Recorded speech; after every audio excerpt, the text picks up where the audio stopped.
some of the bands that kind of like helped to like bring you up in the scene, like, gave you opening slots on their shows or even venues at all? Like what were some of the biggest teammates, I guess you could say, to Shutdown?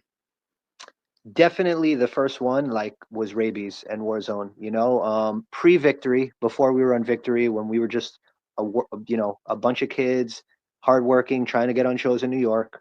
I gave him a demo, and I told him that we were just trying to play shows. He asked me if we were straight edge. I told him we were. He thought that was awesome because he at the time was straight edge, and he had explained to me that he hadn't been straight edge large time in his life. And Hmm. we became close really quick when I was 15, and Shutdown was playing, like, that was like our first year of playing a lot of shows, and it was like around 95, and just over the next 2 years, just got really close with him, to the point of just like going to shows together. We met up in the city together, long nights and phone conversations. Their cell phones didn't exist, so like I would have to call his house, he would call my Oh house, type wow. of thing. Yeah. And it was just like, he was like a big brother to me, really. I don't know, like, maybe even you can call him more of like a father to me in hardcore. He I didn't know anybody, other than him, up until really the point of around the time he passed away. And when he passed away, and I tell people this is almost like a Bronx Tale, the movie style, because at his funeral, really truly speaking, is where I met all these like New York hardcore legends, so to speak, Yeah. who knew of me but never met me, but heard of me through Ray. So at Raybeez's funeral, I met Roger. I had met Freddie before, but we really got to know each other at the funeral. And the way the common bond was just that Ray always talked about me and us and our friendship, and how he believed in us, and he believed that, there's always the next generation. Raybeez was always talking about, I mean, this was like his big thing, if you knew him, like, he was always looking 5, 10 years ahead. He's like, we need to keep this music going. Like, this is something special. Like, we have to support the young bands. He was all about the kids. Like, anybody that knew him knew he was like that. So for Yeah. Shutdown specifically, he took us under his wing. Before we were on Victory, he offered us to go on tour with them in the business. We couldn't leave school to do that tour, so instead he put us on the weekends. So we did like 2 full Nice. weekends with the business and Warzone of that tour.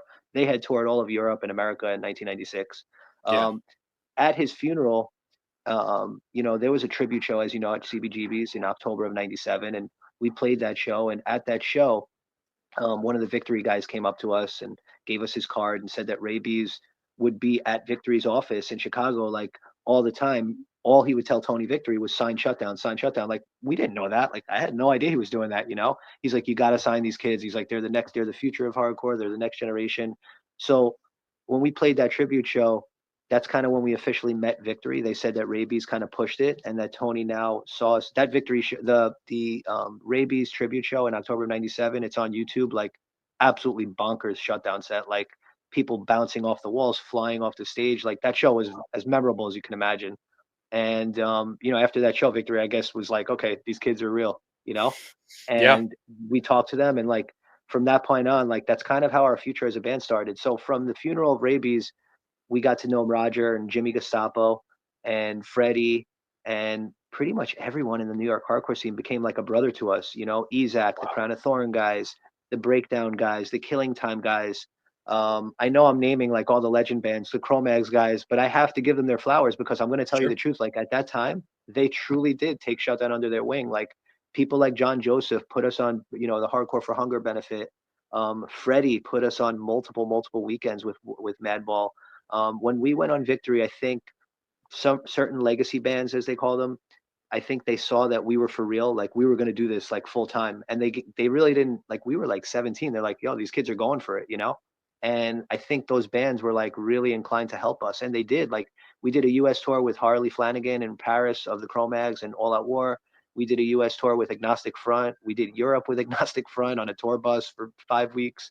Wow. We did some amazing tours. We toured, we did the Victory Winter Tour with Blood for Blood, Hatebreed, Scarhead, and All Out War. That Buried Alive, that was Wow. incredible. We did Yeah. some really, really cool things, and I think we met most of those New York hardcore people post Raby's, death, but in a good way, where like they came to us and they were like, you know what, he's not here anymore, but we got you guys. Don't worry, we're not going to let you guys fall. The Sick Yeah. of It All guys, I can't not mention them. Like Lou and Pete and Craig and Yeah. Armand were like, they were specifically like, Built to Last just came out. Like, they were like the biggest thing ever, and like for Yeah. them to come to us and say, you know what, let us know how long you guys could tour for. We got you. And we couldn't take off more than 2 weeks, dude. So like, we did 2 weeks of the Built to Last tour with Ensign, and like Ensign did the whole thing for like 6 weeks, and I was so like envious of that. I was like, I want to do this tour, you know. But we wound up doing 2 weeks on the East Coast of Built to Last, and it was amazing tour, amazing. I Yeah. mean, that was like Scratch the Surface and Built to Last for me. That's like two of my favorite records. So Oh yeah. like all these people in New York hardcore looked out for us. I can't front and tell you that people were not looking out for us, but the way it happened really was really organic in the sense that I gave Raybeez a demo. He passed away 2 years later, and then all this shit happened for the better for Shutdown. Wow. You and everybody that talks about rabies, just they always say like what a stand-up guy he was and what like a genuine person that he is. And I've gotten a lot of that from the folks in the New York scene. Like everybody, I've made a lot of friends from doing the show. I've been up to New York a few times, and everybody is just really really awesome, and just genuine, and just real dudes. Like they Yeah, keep it real. And I think that's what the appeal of the music is it's just, like I said, real dudes, and talking about life and singing about things that kind of all of us deal with. And I think that's so amazing, and that's such a great, like, that's such a great thing for them to be able to do, to just kind of look out for you guys and support you. just to pay it forward, right? Like, and Yeah. and and like that's. I feel like I'm at a point in my life now where I may be in Florida, but I want younger bands in New York to know that I want to pay it forward, and it's Right. not in a cheesy way where it's like I want to teach you my teachings. Like, no, that's not what I'm trying to do, dude. Like, it's like Right. I just want you to know that, like, I know you're not making money. I know you're doing this from your heart. I know it's rough to be out there, but follow your dreams, do what you love. You don't want to live in any regret.